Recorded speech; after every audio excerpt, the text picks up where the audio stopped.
ability to pop in, pop out, repair. So this is a little bit of odd micromanagement for Dominus, especially since he's looks like he was repairing those guys. Very lucky ship right there, being able to get out of there and go repair. And these Sangs are actually going to provide a lot of long-range DPS, despite the fact that they have a high miss rate for these small ships.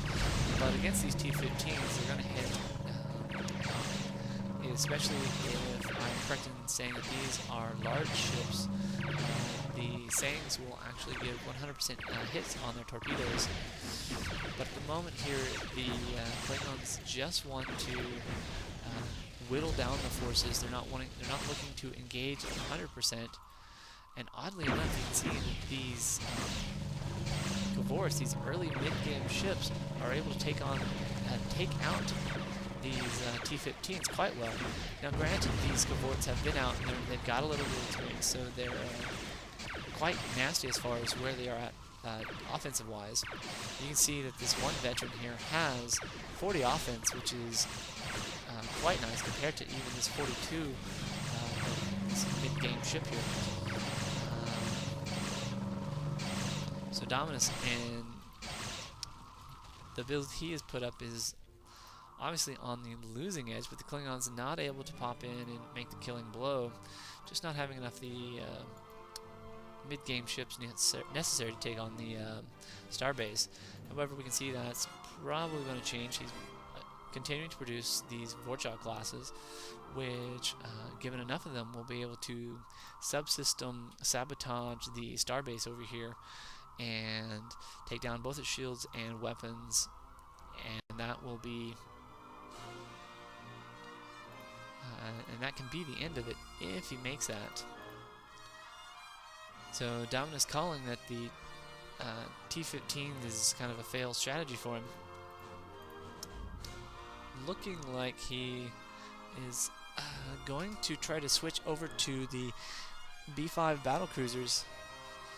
Now, the B-5 battlecruisers are the carriers for the Dominion, and they are the mid-late to late-game ship of choice for the Dominion at the moment, as they are quite powerful. They not only their carriers, the individual fighters that they pop out, tend to draw a lot of fire, and killing a fighter, it doesn't cost the player anything.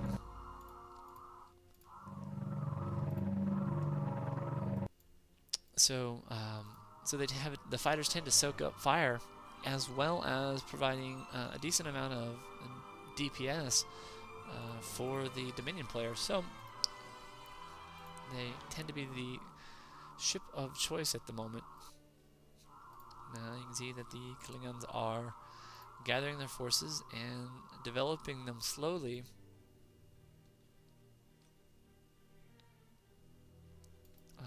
With their Sangs coming up as well. If you're wondering who's this, Zeb was just an observer. So we can see here that still going for Charles, really sort of in a limbo mode here. Dominus waiting for the his mining to catch up with what he needs for his B5.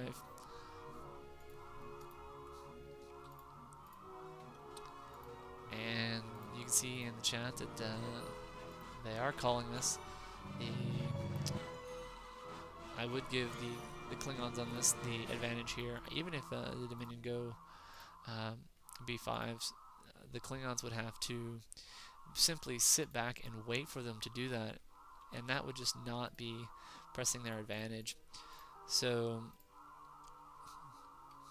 and this is really where the Klingon player should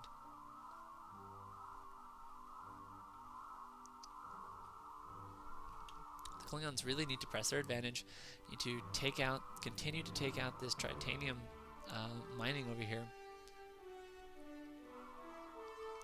And so that would allow them to press our advantage, keep Dominus from actually producing ships.